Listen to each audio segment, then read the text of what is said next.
কোনো পার্থক্য নাই। ওরাকে বলে মুশরিক। এই যে আপনারা দেখবেন আজমির শরীফ, দিল্লিতে আজমির শরীফের নাম শুনেছেন আপনারা? দেখেছেন? তাও মাশাআল্লাহ। কি করে ওখানে গো? ও মাজার আছে, সেখানে গিয়ে সাজদা করে না? তারপরে আমাদের কলকাতায় ফুরফুরা শরীফ আছে না, সবাই আমরা নাম শুনেছি এগুলোর। তো এগুলো হচ্ছে এক প্রকারের শিরকের আড্ডা।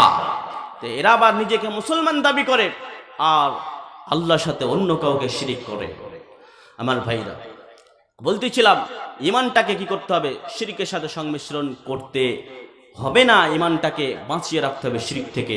আমার ভাইরা, আমরা যে যারা নিজেকে মুসলমান দাবি করে, আমরা ধরুন আহলে হাদিস, যারা ব্রিলবি আবিজাবি যারা রয়েছে তারা তো করে, কিন্তু আমরা আহলে হাদিস কি শিরক করি? কয়েকটি কথা বললে আপনারা বুঝতে পারবেন আমাদের ভেতরে শিরক আছে। তিনটি পদ্ধতিতে আমরা শিরক করে থাকি। এক নাম্বার, আমরা বলে শিরক করে থাকি, আর দুই নাম্বার হচ্ছে করে, তিন নাম্বার হচ্ছে না করে। তিনটি পদ্ধতিতে আমরা শিরক করে থাকি। এক নাম্বার যেটা আমরা বলে শিরক করি, বিশ্বনবী বলেন মান হালাফা বিগায়রিল্লাহি ফাকাদ আশরাকা, যে ব্যক্তি রব্বুল আলামিন ব্যতীত অন্য কারোর নামে কসম করলো, শপথ করলো, সে ব্যক্তি শিরক করলো। আমরা আল্লাহ ব্যতীত অন্য কারোর নামে কসম করি কি করি না? করি। কথা বলবেন, করি? করি না? অনেকে করে এই চোখের কসম, চোখের শপথ, মাথার কসম। আবার কেউ আমার মা বোনেরা কি করে, ছেলে মেয়ের মাথায় হাত দিয়ে কসম খায়, যে ছেলের কসম মেয়ের কসম। খায় কি খায় না? খাই। তো এগুলো যারা করবে তারা শিরক করল আল্লাহর সাথে। কারণ বিশ্বনবী বললেন যে ব্যক্তি রব্বুল আলামিন ব্যতীত অন্য কারোর নামে শপথ করলো, সে ব্যক্তি শিরক করলো। এক। দ্বিতীয় নাম্বার, আমরা কিছু করে শিরক করি, যেগুলো আমরা করে শিরক করি সেগুলোর মধ্যে হচ্ছে একটা হচ্ছে রিয়া, রিয়াকারী মানুষ। কোনোদিন নামাজ পড়ে না, তার একটা নামাজি বিহায় বাড়ি এসেছে, ওর সাথে নামাজ পড়তে গিয়েছে, ও বাড়ি চলে গিয়েছে, আবার নামাজ বন্ধ। আচ্ছা, এই নামাজটা আল্লাহর জন্য হলো না ওর বিয়ের জন্য হলো? বলেন।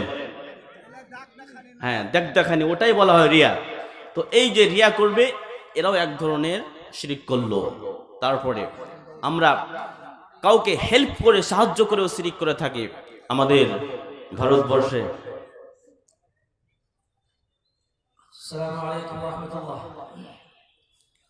অত্যন্ত খুশির খবর মহিলাদের জন্য, বিশেষ করে যে মা ও বোনেরা মগরিবের পূর্বে জালসার প্যান্ডেলে উপস্থিত ছিলেন।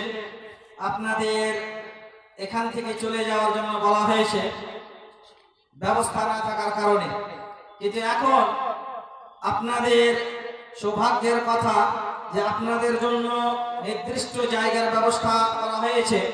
অতএব যে মা বোনেরা এখান থেকে চলে গিয়েছিলেন নিরাশ হয়ে, কিংবা মগরিবের আগে আসতে পাননি, ওনারা সবাই এই প্যান্ডেলে চলে আসুন এবং বক্তাগুলোর আলোচনা থেকে উপকৃত হন।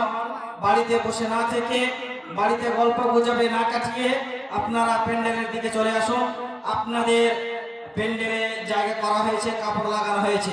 সেই মতোই আমি রাস্তায় চলাফেরা মানুষদের, শ্রোতাদের উদ্দেশ্যে বলি, যারা এখনো রাস্তায় চলাফেরা করছেন, এখনো প্যান্ডেল মুখী হননি, জালসামুখী হননি, এসেছেন জালসার নামে কিন্তু জালসার প্যান্ডেলে আসতে পারেন নাই, তাদের বলছি আপনারা এদিক ওদিক না করে, সময়টা অপচয় না করে আপনারা প্যান্ডেলের দিকে আসুন এবং মূল্যবান আলোচনা থেকে উপকৃত হন।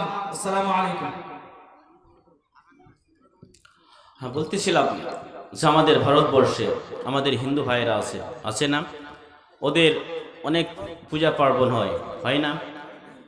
ওইগুলোতে আমরা চাঁদা দিয়ে আমরা সাহায্য করতে পারবো না। ওদেরকে যদি আমরা চাঁদা দিয়ে সাহায্য করি ওদের পুজোতে, তাহলে আমি শিরকের ভাগীদারি হলাম। আপনার পড়োশি, আপনার আশেপাশে হিন্দু লোক রয়েছে, অনেক গরিব লোক রয়েছে, ওদেরকে আপনি ওদের ছেলে মেয়েকে পড়াতে পারে না, আপনি টাকা দেন। বিয়ে দিতে পারে না মেয়ের, আপনি টাকা দিয়ে বিয়ে দিয়ে দেন। এগুলো হচ্ছে মানবতা। কিন্তু যদি আপনি ওদের পুজোতে টাকা দিয়ে সাহায্য করেন, তাহলে আপনি শিরক করলেন। ওরা যে গুনাহ করবে, সে গুনার ভাগীদারি হবেন আপনিও।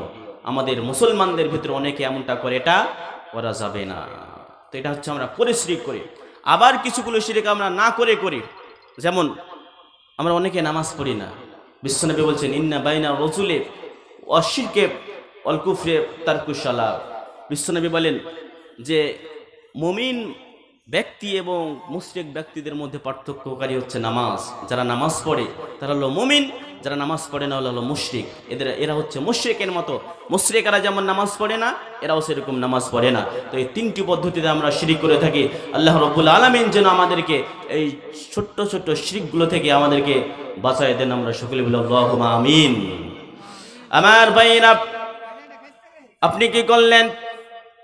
ঈমানটাকে পরিপূর্ণ করে নিলেন, ঈমানটাকে শিরক থেকে নির্ভেজাল রাখলেন। এই দুইটা কাজ করলে আপনি কি পাবেন? রব্বুল আলামিন বলছেন ওয়ালা তাহিনু ওয়ালা তাহজানু ওয়া আনতুমুল আ'লাউনা ইন কুনতুম মুমিনিন। আল্লাহু আকবার।